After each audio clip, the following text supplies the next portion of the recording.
Well, howdy, nearly senior citizen here. Greetings, boys and girls, and welcome to this, a brand new day. A brand new day. Yes, indeed. The world continues spinning on its axis, and not only that, it continues orbiting our sun. And our sun itself continues hurtling through space, who knows where. And not only does it have its own independent movement within the galaxy, but our galaxy is spinning around its own axis. So even as our sun goes shooting off in its own direction, it's also spiraling around the center of the galaxy. And our galaxy itself is zooming off in its own direction at some weird angle. But we're part of what's known as the local cluster. A whole bunch of little galaxies that are orbiting themselves around a common core. And as a cluster, we're not only orbiting that, but we're shooting as a cluster off in our own direction. Who knows if there's a larger galactic gravitational point where other clusters are orbiting? It's hard to say, especially since we're still expanding as a universe, and that is so bad, really.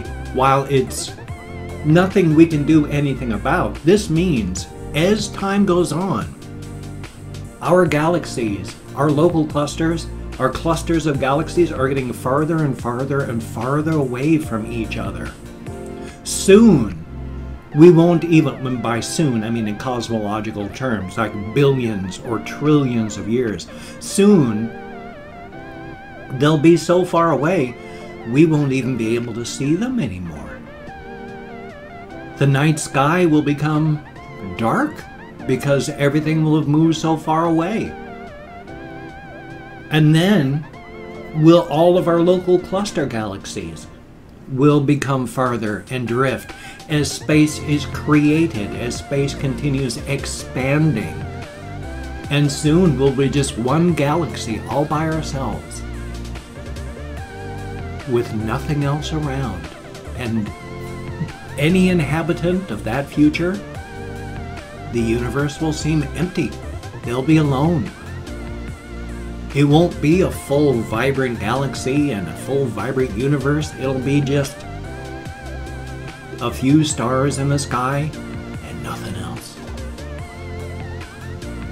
That's going to be a heck of a future. Who knows what sort of intelligences or life forms will have to experience that. We're lucky in that we have come to be on our planet and such so close to the beginning of time, 13.5 billion years after the Big Bang.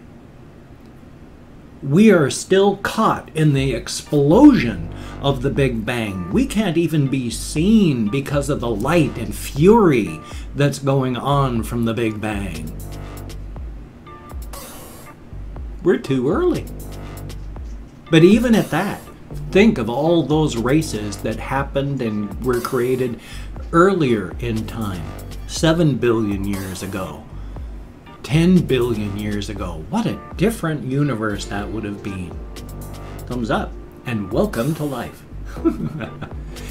It's an amazing universe, and it is. And remember, and this is true, smiling does make you feel better. Like it or not, it's amazing. When you smile, it lights up circuits in your head and you become happy just by smiling. You fake it till you make it. Conversely, frowning, being unhappy, looking unhappy, that runs the circuits that make you feel bad. So yeah, fake it until you make it, because you will. You won't feel like a total antidepressant, but you may go from, boy, this day is the worst day in my existence, to, yeah, you know, it wasn't a good day, but it wasn't the worst I've ever had. And that right there can make all the difference in the world, so thumbs up on that. I don't know how I became Mr. Positivity, but I am Mr. Positivity. It's a good thing, though. I am very, very glad to be positive. I'm glad to help. I am amazed. I have gotten postcards and letters and emails and comments from people that have said that just watching me continue to live is enough to keep them living too. That's amazing, and I am proud and humble and amazed and glad to help. So definitely a thumbs up on that. Now though, what I have in this bin cage next to me, hi little guy. No, I scared him, of course. He was sleeping. And if you wake up a sleeping hamster, they're gonna freak out. Hi little guy. Hi little guy. It's Bat Ears McGee. He is, oh, he was dead. Oh, look at him, he's so cute. He's licking his lips. He is an interesting little fellow in that he keeps his ears crinkled up all the time when he's sleeping or tired or confused. And as he wakes up, he uncrinkles his ears so they turn into little radar dishes, just like normal. But he keeps his ears all crinkled up, which is the opposite of bat ears, because you'd figure bat ears would be so that you could hear things. So I don't know why I actually call him Bat Ears McGee when he crinkles up his ears next to his head. But he is such a cutie, and he was awake and running around in his cage. It's just that they're most active during the hours of dusk and dawn. And I woke up from gut pain right around 5 o'clock. And when I came in here, he was running around in his cage. But it's been 2-some hours, so I don't blame him for being tired. I'm going to put him away because he's a good little guy. And I'm very, very happy. And you're such a good guy. Here we go. Thank you very, very much for being a sweetheart. He is a very, very good guy. One thing I did manage to get, because it was really, really cheap. This was like $2 and I had enough change. I actually, because Jamie Rivers said, you should get a little whiteboard that you can write things down on. So I wrote the note, you know, talk about getting a dry erase board for notes. My handwriting is terrible. I'm very, very sorry about my handwriting. Also, one thing that I can do, oops, that was supposed to let go of the pen, but instead it got ripped off there. I would like do a full drawing thing, but I can't, you know, because this also allows me to like, oh, what a terrible, nasty, mal-shaped head this poor little guy has. I can draw greeblies. Yeah. When I draw, I was thinking about this earlier. I draw my foreground figure, I draw words, and then I draw the background in further and further back. So I'll have foreground features, and then I'll have mid-background features, and then the mountains, and then the weird-looking sky. But that's a greebly. I and a friend, when we were very young, oh boy, like 4th or 5th, 6th grade, stuff like that, we drew greeblies and we named them greeblies. And now here I am, 40 some odd years later, and I'm still drawing greeblies. I drew greeblies for my wife all the time. They would say things like, I love you, in great big letters. And then there'd be a little greebly and then the background around all the letters and stuff. So it's fun. It's good. I like to cartoon, even though this hand is better. It's almost healed, almost completely healed, so that's rather amazing. I mean, this hand, and I say this, you know, if you've been watching a while, you know this, and if you haven't been watching for a while, this is why I'm telling you. But 2 years ago, approximately 2 years ago, I woke up out of my recliner when I was living in my brother-in-law's garage. I woke up and my hand was dead. It didn't work anymore.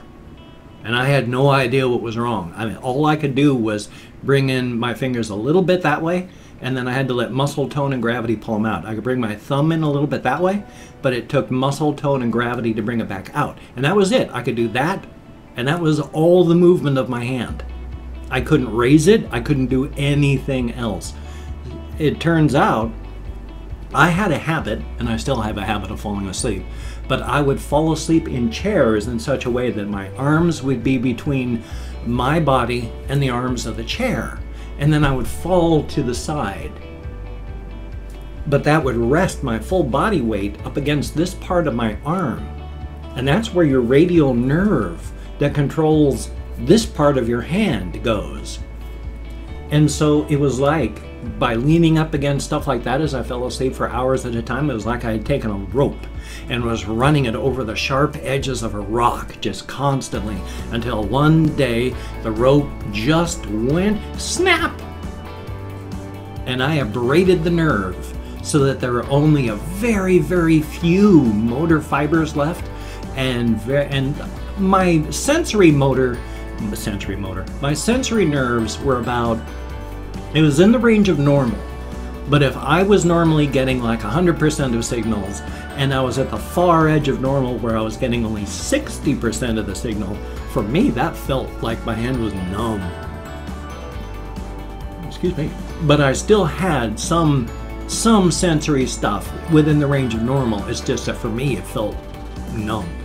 And it felt like there was a dead fish inside of my arm. I could not feel the muscle inside of there, and it cramped up all the time. It was just a mess. My arm would ache from my fingers to my shoulder.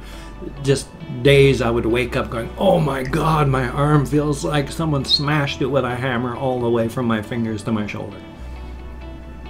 And that was fun. But nerves, except for our spinal nerves, and I don't know why our spinal nerves don't grow back, but all the other nerve fibers in our body, which I did not know, they grow back at a space of about 1 millimeter a month, which is why they say if that happens, you have to be very, very careful. Because if you let your hand dangle like this and you're not careful, then the nerves and the muscles that grow, well, the nerves that grow extra long to reach where they have to be, because they're not like that, you're like that. And then your muscles get used to that, so that your default rest state becomes that. This hand is still fine, and when your default rest state's like this hand would be like that. Default rest states. So I fought hard to keep my hand upward, and it looks nice now, but before it looked withered, shrunken, shriveled. It was not good. It did not look normal because of all that. But I went from about, well, 99% deficit to about a year ago 10 to 20% deficit. Now I've got maybe 1 or 2% deficit. Thumbs up for that. The bad part about that is I had become dominantly left-handed, and I liked being predominantly left-handed. I've always been near, oh, what's that word, when you can use both of your hands equally? I've forgotten the word, and that's very embarrassing. But ambidextrous, thank you. I was nearly ambidextrous. The only thing I couldn't do with this hand was sign my name. I could still write, I could do everything. If I needed to reach out, I automatically did this. My body went, okay, this is your dominant hand now. And I became dominantly left-handed. Until this hand healed up enough, at which point my body went, okay, thank you, chunk, and that fell back into secondary status, and this has become my dominant hand again. And it wasn't by choice. That was my body saying, okay, it's healed, thunk, and then switching gears mentally and physically. I'd much rather actually be predominantly left-handed. I'm very glad that I can use my left hand. There are so many people that they can't use their left hand. It's like a club. They can't even put dishes in the dishwasher with it, whereas I can write, and quickly. Yeah. Past that though, it's just been a day. I haven't had anything much going on. I spent, oh my God, yesterday I kept falling asleep again. And my game was late because I kept falling asleep. My reactions were late from falling asleep. My everything. Holy smokes. I gotta take more caffeine. Block my tiredness receptors. Remember, caffeine does not give you energy. It merely blocks your tiredness receptors so that you don't know how tired you are. Your body gives off all sorts of chemicals that tell your various receptors, oh, I'm tired, I'm fatigued, I need rest. And so they go into these receptors, and then your body, as they fill, goes, oh, I am more tired, I am tired, we need to rest. Caffeine fills up those receptors so that when the other enzymes and hormones go, hey, you know, we need to, they just go, ping, pew, and they go drifting back out into your bloodstream again. They don't tell your body you're tired because caffeine's blocked all your receptors. Doesn't give you energy. It just fools you into thinking you have energy. I forgot to do this beforehand, so what I'm doing is I am opening up 24 hours worth of comments on my community tab of my Creator Studio. If you have a YouTube account, and I bet you do since you're watching this, you have a Creator Studio, and inside that Creator Studio is a community tab, and inside, well, what is that? It's not called a community tab. Well, yes, your community tab, and inside your community tab is your comments. It lists all your comments in chronological order. So I'm opening up 24 hours worth because I'm going to thank 20 to 25 people for having left me a comment. I'm not reading the comments now. I'm going to read them after the video, and I read them before the video. I thumbs up everyone I read. I answer as many as I can, but I'm not reading them or any such now. I'm just thanking you for having left a comment. If I mispronounce your name, no disrespect is intended. I'm an American English speaker. We're not good at names. I'm better than most, but so, and it's a range of 20 to 25 because even though I count American Sign Language, on the fingers of one hand, it's still, and even though it's right there in front of my face, I still get lost. So, first off, I'd like to say, Sir Zorthexian, that's a heck of a name. Thank you very, very much. Chris Jericho, greatly appreciated. Hokage Kirill, I sure hope I'm close. Thank you very much. Ice Damon, and oh yes, I was sleep editing. Hoy vey. Thomas S, thank you very, very much. Mateus Balcher, greatly appreciated. Thank you very much. And Yaw Boy, thank you very much. Kayaverse, ooh, thank you very, very much. And Above Eden, thank you very much. Greatly appreciated. Liam Foster, thank you, greatly appreciated. I say the word appreciate a lot because I can't think of another word that means that. I've looked up in a thesaurus, and value and prize, they don't mean the same thing as appreciate, but that's the closest they give. And it's Mr. Cookie. Thank you very much. Straxion, good to see you in the comments. Thank you very much. Marcos DL67, greatly appreciated. Ramon Lapenta, I sure hope I'm close. Gary Boy, thank you very much. Pretty Bitch, huh, well, let's hope you are. Pretty, that is. And Yuval Grossman, greatly appreciated. Nicholas Barlow, thank you so very, very much. And then Darker, except there's a line through the D. Interesting character. Thank you very, very much. Mama, did I do 20 already? I bet I didn't. Mama Chell, thank you very, very much. And then, well, it sure isn't Dale. Yeah, you need to double check on your possible sleep apnea. You don't want a heart attack or stroke. Tape Mask, thank you very, very much. Ellen Carlson, I sure hope I'm close. Thank you very, very much. Creed Digi, I sure hope I'm close. And then last but not least, Abyss Music. Thank you so very, very much. As stated, you get me out of my head, into the world, dealing with real people. It is a good thing. Thank you so very, very much. Now, whether it is a good comment, a bad comment, and a different comment, it doesn't matter. All comments are equal in my eyes right now. Thank you for having left a comment. Thumbs up on that. If you could check my links down below, I've got Twitter, Facebook, GoFundMe, Patreon.com, Google+. If you could donate to my GoFundMe campaign or become a Patreon.com patron, that would be awesome. I hate asking for help, but I always need financial help. If you could give me a hand, that would be awesome. But if you cannot donate or you simply do not donate, I take all good wishes, I deposit them in the bank of my heart, where I draw interest. So thank you very, very much. And if you could toss me a like, that would be cool. I do appreciate all the positive validation I get from my existence. And if you could subscribe to the channel, that would be very, very cool. But I would understand if you don't want to. My personality has rubbed people wrong my entire life. So if you don't like my videos, I understand. If you don't want to subscribe to the channel, I understand. But if you are down with it, I will do my best to keep you entertained from now until, well, the literal end of my time. And I turned 55 last October, so I've got effectively 19 years left. The average lifespan of an American man is 74 years. Hopefully I'll live longer than that. I'd love to live like 100 or more. But I've seen so many people that I looked up to growing up to become my own age, and they're now all dying before they even hit 70. Oy vey. I'm hoping to avoid that. So I've got a reaction video coming up. I got a game video coming up. If I don't fall asleep, I'm going to have a game video from a game channel. I don't know why I'm putting off to the side. The link is down there. So that's very, very cool. So you have a great day today, and I hope you have a great day. I think I just said that, didn't I? But still, you take care. That's how we do it. Have a great day today, keep smiling, and I just sort of wandered off into nothing on this one.